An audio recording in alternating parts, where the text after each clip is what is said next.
اللہم صلی علی محمد وعلی آل محمد وبارک وسلم۔ محترم ناظرین و سامعین، السلام علیکم۔ دا پنجاب پولیس END رولز 1975 کو ہم ڈسکس کر رہے ہیں۔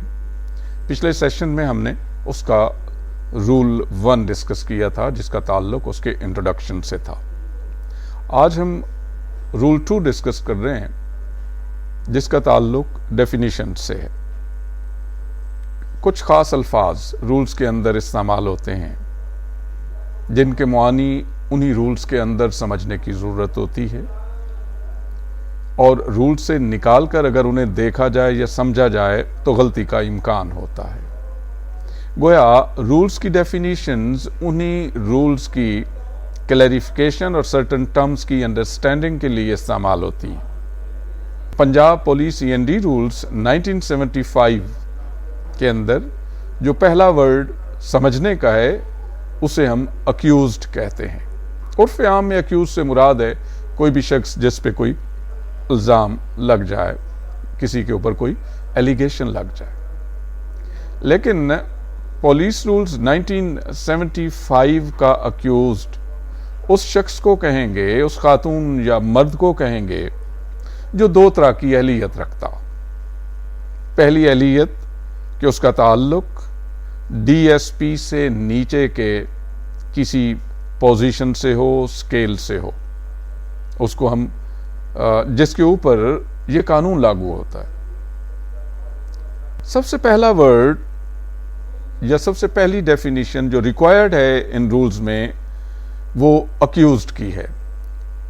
اکیوز سے مراد عرف عام میں وہ شخص ہے جس پہ کوئی بھی الزام لگ جائے، لیکن دا پنجاب پولیس END رولز کے اندر ہم اکیوز اس شخص کو کہتے ہیں جو 2 طرح کی اہلیت رکھتا ہو۔ پہلی اہلیت یہ ہے کہ اس کا تعلق DSP سے نیچے کی کسی پوزیشن، کسی سکیل یا گریڈ سے ہو، اور نمبر 2 اس کے خلاف END رولز یا دا پنجاب پولیس END رولز 1975 کے تحت انضباطی کارروائی کی جا رہی ہو۔ جہاں پہ یہ 2 چیزیں اکٹھی ہو جائیں گی تو اسے ہم اکیوز کہیں گے۔ کس کے تحت؟ دا پنجاب پولیس END رولز 1975 کے تحت اسے ہم اکیوز کہیں گے۔ Number 2 authority. اتھارٹی سے مراد END رولز 1975 کے اندر وہ افسر مجاز مراد ہے جو کسی کے خلاف کارروائی کرنے کا اور اس کارروائی کی بنیاد پر سزا دینے کا اختیار رکھتا ہے۔ جس کے پاس بھی اختیار ہوگا کارروائی شروع کرنے کا، مکمل کرنے کا اور جرم کے ثابت ہونے پر سزا دینے کا، تو اسے ہم کہیں گے اتھارٹی۔ یہ کہاں سے ملے گی؟ یہ اتھارٹی کہاں دی گئی ہے؟ ان رولز کے آخر میں اتھارٹیز دی گئی ہیں، شیڈیول دیا گیا ہے، جس شیڈیول کے اندر ہر پوزیشن کی اتھارٹی لکھ دی گئی ہے۔ تو اس اتھارٹی کو جو اس شیڈیول کے اندر سزا اور جزا تک پہنچنے کے لیے دی گئی ہے اسے ہم دا پنجاب پولیس END رولز 1975 کی اتھارٹی کہیں گے۔ اس کے بعد تیسری بڑی ڈیفینیشن یا تیسرا بڑا ورڈ جو END رولز 1975 میں دیا گیا ہے وہ ہے مس کنڈکٹ۔ مس کنڈکٹ کیا ہے؟ اس لفظ کو ہم 2 حصوں میں ڈیوائیڈ کرتے ہیں، ایک ہے مس، ایک ہے کنڈکٹ۔ کنڈکٹ ہے ہمارا رویہ، ہمارا طرز عمل، اور جب ہم سروس کی بات کرتے ہیں، پولیس آفیسر کی بات کرتے ہیں، تو پولیس کے اندر رہتے ہوئے ہمارا کنڈکٹ، ہمارا رویہ، لوگوں کے ساتھ ہمارا بیہیویئر، سروس کی طرف ہمارا بیہیویئر، باسز کی طرف ہمارا بیہیویئر، اور ہمارے کولیگز کی طرف ہمارا بیہیویئر، ہولسٹیکلی اوورآل ہمارا کنڈکٹ مختلف معاملات میں، مختلف کیسز کے معاملات میں، مختلف تعلقات میں کیسا ہونا چاہیے۔ لیکن وہ کنڈکٹ لکھ دیا گیا رولز میں، اگر اس کی خلاف ورزی ہوتی ہے تو اس کو ہم کہتے ہیں مس کنڈکٹ۔ یعنی کنڈکٹ کے اگینسٹ جانا۔ نیگیٹو میننگ ہے جہاں پہ مس لگ جاتا ہے کسی ورڈ سے پہلے، تو یہ نیگیٹو میننگ رکھتا ہے۔ اب مس کنڈکٹ کو END رولز 1975 نے ایکسپلین کیسے کیا؟ سب سے پہلی بات یہ کہی گئی کہ contrary to government servants conduct rules are unbecoming of a police officer and a gentleman. Conduct rules کی بات ہوئی. یہ کنڈکٹ رولز کون سے ہیں؟ کنڈکٹ رولز 1966 کے اندر تقریباً کوئی 32 قسم کے کنڈکٹ دیے گئے ہیں. جب ان کنڈکٹس میں سے کسی ایک کی خلاف ورزی ہم کرتے ہیں تو مس کنڈکٹ کہلاتا ہے. مثال کے طور پہ ایک پولیس افیسر ہے، گورنمنٹ کی اجازت کے بغیر وہ سیاسی جلسے میں، مذہبی جلسے میں، کسی سماجی جلسے میں as a resource person, as a speaker شرکت کرتا ہے. وہ ریڈیو، ٹی وی، اخبار میں جاتا ہے، لکھتا ہے، بولتا ہے، مگر گورنمنٹ سے اجازت نہیں لیتا. سرکاری گھر ہے، کرائے پہ دے دیتا ہے. اور اس طرح کے کوئی 32 کے قریب کنڈکٹ دیے گئے ہیں. اگر ان کے اوپر عمل نہ کیا جائے تو وہ مس کنڈکٹ بن جاتے ہیں. اور نمبر 2 اس کی ڈیفینیشن میں آئے گا کوئی بھی ایکٹ، کوئی بھی کام unbecoming of a good citizen، ایسا کام جو کوئی اچھا شہری، کوئی ذمہ دار شہری نہیں کرتا. توقع کی جاتی ہے کہ پولیس کا آفیسر بھی وہ نہیں کرے گا. اگر کرے گا تو یہ مس کنڈکٹ میں آئے گا. اگلی بات دی گئی اس ڈیفینیشن کے اندر، مس کنڈکٹ کے اندر، ان رولز کے اندر یہ دی گئی اینی ایکٹ آف اومیشن اور کمیشن.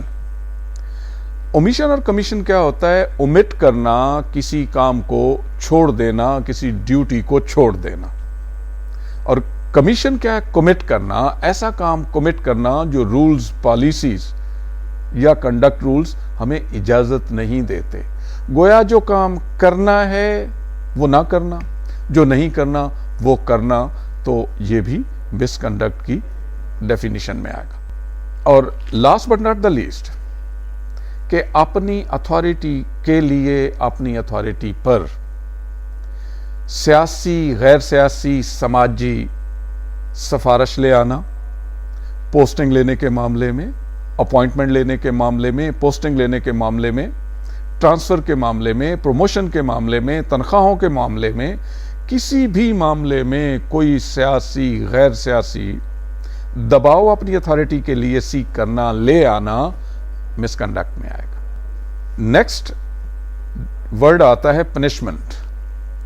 پنشمنٹ سے مراد وہ سزا ہے جو کوئی اتھارٹی دیتی ہے. وہ اتھارٹی جو رولز کے اندر، جو شیڈیول کے اندر، ان رولز سے جو اٹیچ شیڈیول ہے اس کے اندر دے دی گئی ہے، وہ اتھارٹی جو سزا دے گی پورے قانون کو فالو کرتے ہوئے اس لا کے تحت. کون سا لا؟ دا پنجاب پولیس END رولز 1975 کے تحت جو سزا دے گی اس کو ہم پنشمنٹ کہیں گے. اس کی قسمیں ہم اگلے سیکشن میں جا کے انشاءاللہ ڈسکس کریں گے. نیکسٹ ورڈ ہے شیڈیول. جیسے اس کا ہم نے ذکر کئی بار کیا. شیڈیول کیا ہوتا ہے؟ یہ ایک تفصیل ہوتی ہے. کون اپوائنٹنگ اتھارٹی ہوگی، کس کیٹیگری کی ہوگی، اس کا سکیل کیا ہوگا اس کیٹیگری آف آفیشل کا یا آفیسر کا. تو جو شیڈیول ان رولز کے ساتھ دیا گیا ہے، جب ہم شیڈیول پڑھ رہے ہیں تو اس پڑھنے سے، اس شیڈیول سے مراد وہ شیڈیول ہے جو END رولز 1975 کے ساتھ اٹیچڈ ہے، اور جس میں DSP سے نیچے کے لوگوں کی اتھارٹی دی گئی ہے. وہ اتھارٹی جو DSP سے نیچے کے آفیسرز کو پینلٹی ایوارڈ کر سکتی ہے. نیکسٹ ورڈ ہے کرپشن. کرپشن سے مراد ہم عرف عام میں بدعنوانی لیتے ہیں، لیکن END رولز 1975 نے کرپشن کی میجر 3 مینیفیسٹیشنز، 3 وضاحتیں کی ہیں. پہلی وضاحت یہ ہے کہ کوئی بھی پولیس آفیسر خود، جب بھی ان رولز کے تحت پولیس آفیسر کی بات کرتا ہوں تو یاد رکھیے اس سے مراد DSP سے نیچے کے آفیسرز ہیں، انسپیکٹر، سب انسپیکٹر ایٹسٹرا. جب بھی کوئی پولیس آفیسر، آفیشل یا اس کا کوئی ریلیٹیو جو اس کے اوپر ڈیپینڈنٹ ہو، ڈیپینڈنٹ کون ہو سکتا ہے؟ اولاد ہو سکتی ہے، خاتون ہے تو مرد، مرد ہے تو بیوی، مرد سے مراد ہسبینڈ، اور اگر والدین ساتھ رہ رہے ہیں تو والدین، کوئی اڈاپٹیڈ چائلڈ ہے، یا کوئی بھی ایسا